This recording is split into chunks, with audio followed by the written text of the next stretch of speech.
Exactly হচ্ছে আমরা মানুষের কষ্টটাও বুঝি, আমরাও একটা মানুষ, আর আমরা ইচ্ছা করে এখানে নাটক করতেও বসি নাই, মানুষের জীবনযাত্রার ব্যাঘাত ঘটানোর জন্য বসি নাই। আমরা বসেছি ক্ষণিকের হয়তো কিছু কষ্ট হচ্ছে, এই রাস্তা ব্লকেট কেন হচ্ছে সেটা আগামী প্রজন্মে আগামী ভবিষ্যতের জন্য মানুষের নিরাপত্তার জন্যই আজকে আমরা জুলাই সনদ চাচ্ছি।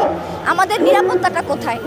আমরা যুদ্ধ করেছি, আমরা আহত হয়ে অনেকে দেখেন এই পিজিতে বলেন বারডেমে বলেন এখনো ছটফট করছে, শহীদের মা এখনো কান্না থামছে না।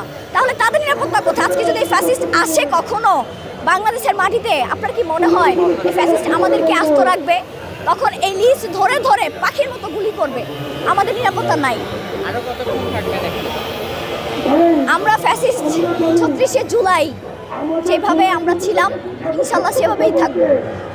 এতে যদি রক্ত দিতে হয় দরকার হলে আবারও দিব রক্ত। ব্যাপারটা হচ্ছে দাবি না মানলে না, আমাদের দাবি থাকবে। হয়তো তারা আমাদেরকে একটা টাইম দেখ, একটা সুনির্দিষ্ট টাইম দিবে, তারা তো দিচ্ছে, কিন্তু এটার কোনো মূল্যহীন, এটা কোনো মূল্য নাই। আমাদেরকে তো আশ্বাস দেওয়া হয়েছে যে হ্যাঁ আপনারা পাবেন, আপনারা পাচ্ছেন। এখন কবে পাই? যে কথায় আছে না যে বিরিয়ানি রান্না করেছি, মানে ঘ্রাণ পাচ্ছি, খেতে আর পারছি না। আমাদের সেফটিটা আমরা পাচ্ছি না।